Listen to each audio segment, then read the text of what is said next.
నమస్తే welcome to speed news.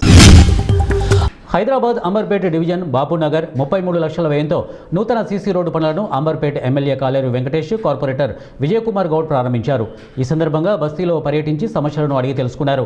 ఈ సందర్భంగా ఎమ్మెల్యే కాలేరు మాట్లాడుతూ అంబర్పేట డివిజన్లో దాదాపు అన్ని అభివృద్ధి పనులు పూర్తి అయ్యాయని, అభివృద్ధి లక్ష్యంగా ముందుకు వెళ్తున్నామని తెలిపారు. అభివృద్ధి పనులను త్వరితగతిన పూర్తి చేసి ప్రజలకు అందుబాటులోకి తీసుకురావాలని ఎమ్మెల్యే అధికారులకు సూచించారు. ఈ కార్యక్రమంలో బీఆర్ఎస్ పార్టీ డివిజన్ అధ్యక్షుడు సిద్ధార్థ ముదిరాజు, మల్లికార్జున యాదవ్, సీనియర్ పార్టీ నాయకులు ఉంగరాల మల్లేష్ తదితరులు ఈ కార్యక్రమంలో పాల్గొన్నారు.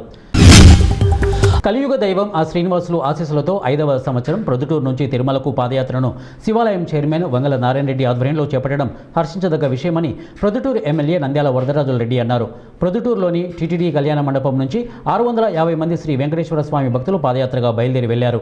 ఫిబ్రవరి 3వ తేదీన తిరుమలకు చేరుకుని అక్కడ శ్రీవారి దర్శనం చేసుకునేందుకు అన్ని ఏర్పాట్లు చేశామని తెలిపారు. ఎంతో భక్తి శ్రద్ధలతో వ్యయ ప్రయాసాలు కోర్చి పాదయాత్రను పూర్తి బాధ్యతలు వహిస్తున్న శివాలయం చైర్మన్కు ఎమ్మెల్యే అభినందనలు తెలిపారు. తిరుమల జిల్లా ఏర్పేడు మండలం ప్రసిద్ధ పుణ్యక్షేత్రం శ్రీ పరశురామేశ్వర స్వామివారి దేవస్థానంలో మహాశివరాత్రి బ్రహ్మోత్సవాలు కన్నుల పండుగ నిర్వహించేందుకు అధికారులు కసరత్తు ప్రారంభించారు. ఆలయ ప్రాంగణంలో సమన్వయ కమిటీ సమీక్ష సమావేశం నిర్వహించారు.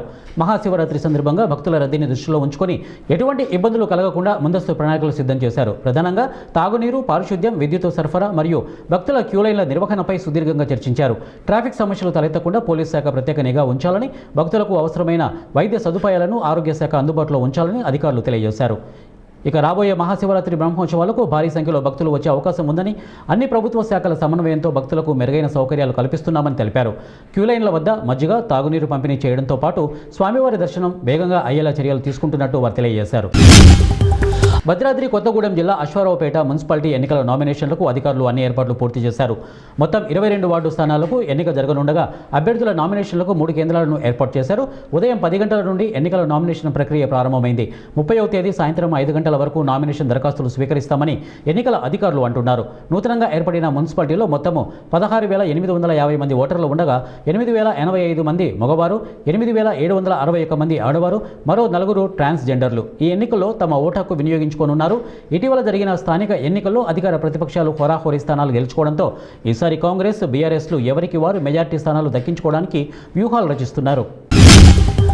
సూర్యాపేట జిల్లా హుజూర్ నగర్ మున్సిపాలిటీ పరిధిలో ముత్యాలమ్మ గుడిలో ప్రత్యేక పూజలు నిర్వహించి అనంతరం బీఆర్ఎస్ పార్టీ ఎన్నికల ప్రచారాన్ని నియోజకవర్గ సమన్వయకర్త ఒంటేదు నరసింహారెడ్డి ప్రారంభించారు.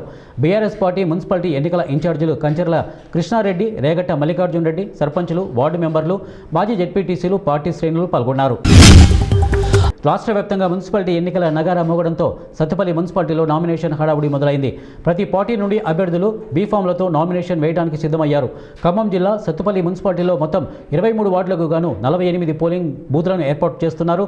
కొత్తగా చేరిన కొంపెల్లిని 13వ వార్డుగా చేర్చారు. ఎన్నికల్లో ఓటాకు వినియోగించుకోనున్న మొత్తం ఓటర్లు 28,830 మంది. వారిలో పురుషులు 13,620 మంది, అలాగే మహిళలు 15,195 మంది, ఇతరులు 15. ఓటర్లలో మహిళలే సింహభాగం.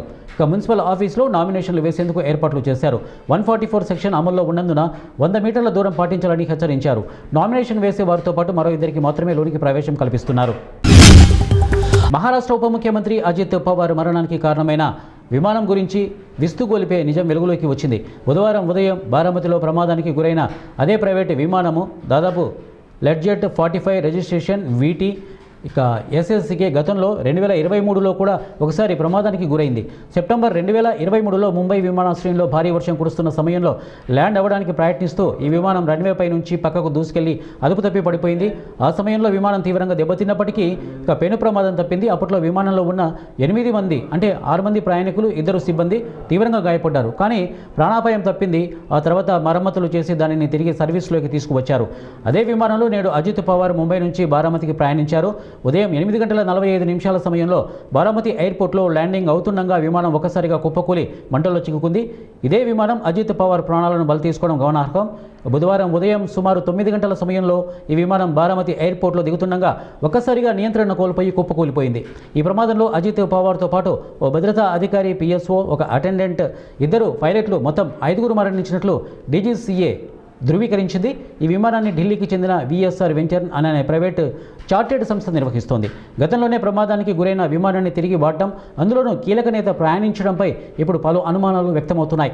టెక్నికల్ లోపం ఉందా లేక వాతావరణం కారణమా అన్న కోణంలో డీజీసీఏ విచారణ ప్రారంభించింది. విమానంలో సాంకేతిక లోపం ఉందా, పాత ప్రమాదం తాలూకు ప్రభావం ఏమైనా ఉందా, విమానం ఫిట్నెస్ సర్టిఫికెట్ ఎలా ఇచ్చారు, ఈ అంశాలపై directorate general of civil aviation DGCA సమగ్ర దర్యాప్తుకు ఆదేశించింది.